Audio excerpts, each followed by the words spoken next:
In his 19th century writings, the German philosopher Friedrich Nietzsche announced the death of God.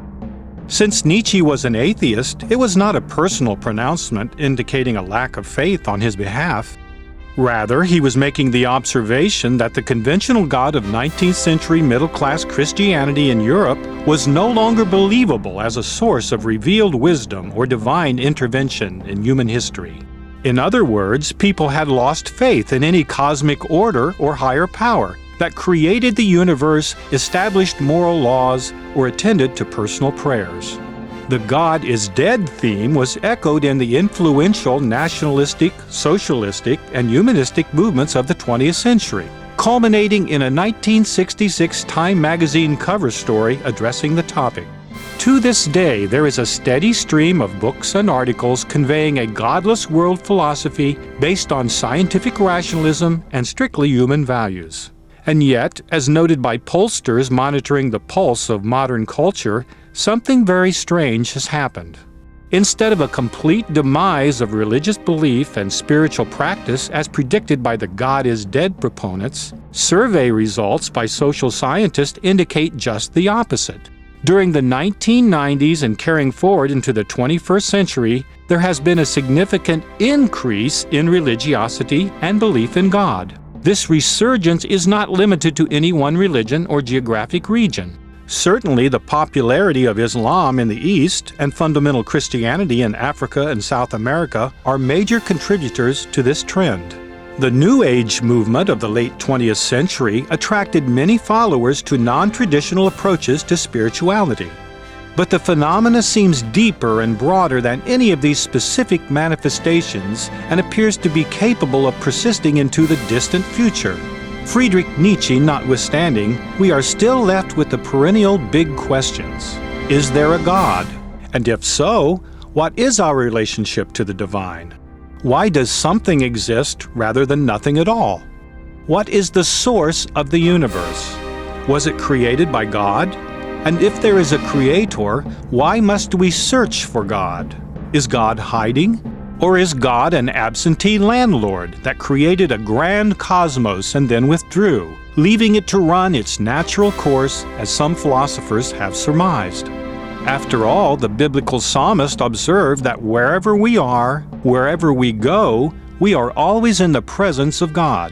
If we cannot exist outside the realm of the divine, how can it be that God must be sought out? If there is a God, why are there such contradictions in the various religions, and even outright warfare at times in the name of God or in a religious doctrine?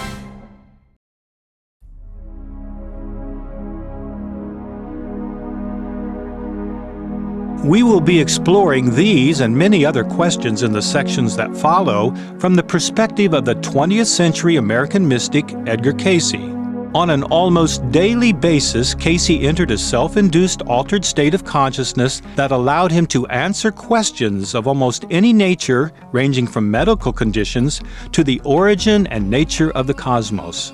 His psychic dissertations became known as readings and were assigned numbers to protect the privacy of those who sought his guidance.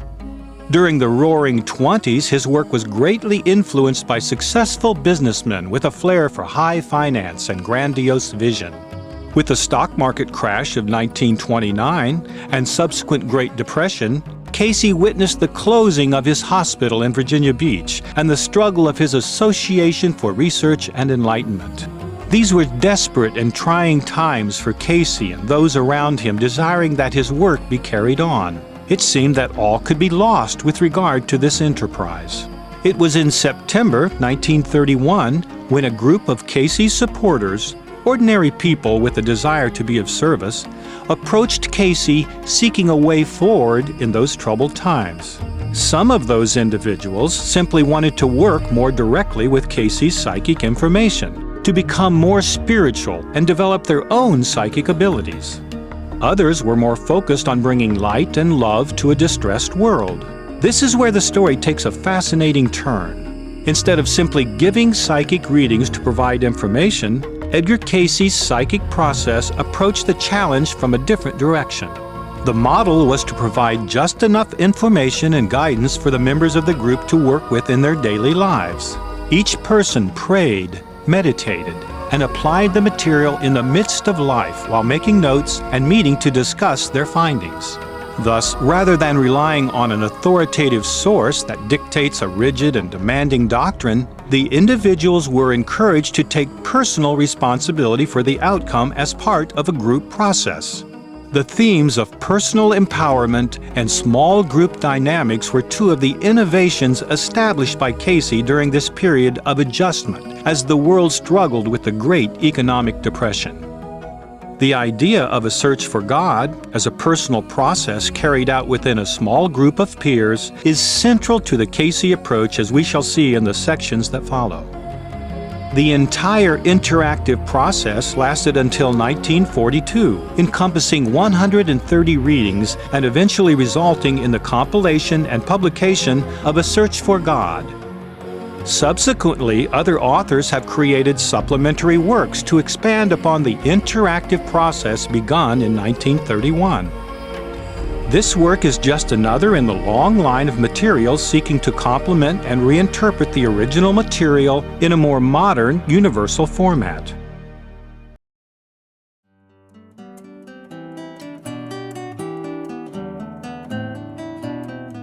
Predictably, the content and style of the A Search for God books reflected the beliefs and attitudes of the members of that initial group, the Norfolk Study Group No. 1, as they came to be called.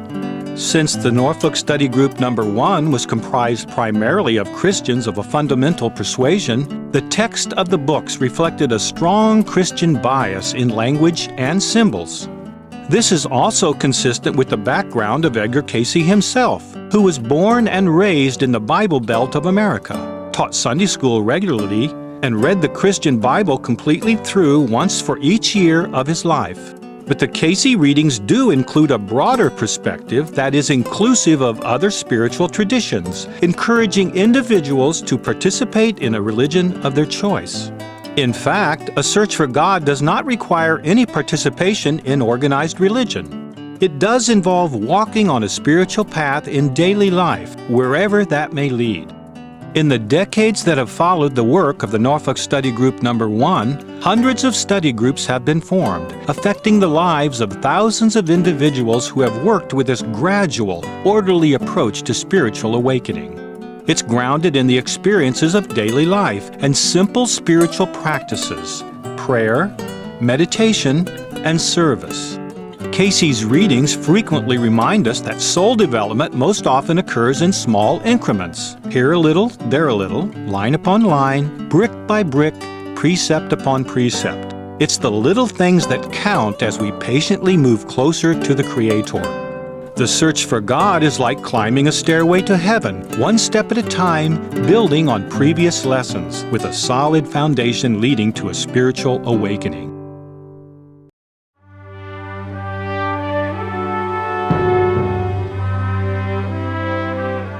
The Casey approach to spiritual awakening and A Search for God is not theoretical. It is an applied approach. The process involves both inner work and outer application. The inner work is primarily prayer and meditation. The outer application involves service to others in the midst of daily life. The video segments for each lesson will tend to provide background and an overview of each topic. This will help orient newcomers to the Casey approach and create a level playing field for those who wish to work with the concepts in a group process. For each lesson, there are supplementary written materials that can be downloaded or viewed online for those interested in a deeper, a more comprehensive treatment of the subject. The lessons are sequential, each one building on the applied knowledge learned in previous lessons. So do them in order and take time between lessons to do the exercises and apply the information in your daily life. The weekly meetings of a typical study group has this built-in, natural rhythm to help keep you on track. If you are doing the program on your own, take your time and work through it in order and patience. Or as the readings advised, make haste slowly. The next step is to study the information on prayer and meditation before beginning lesson number 1, Cooperation.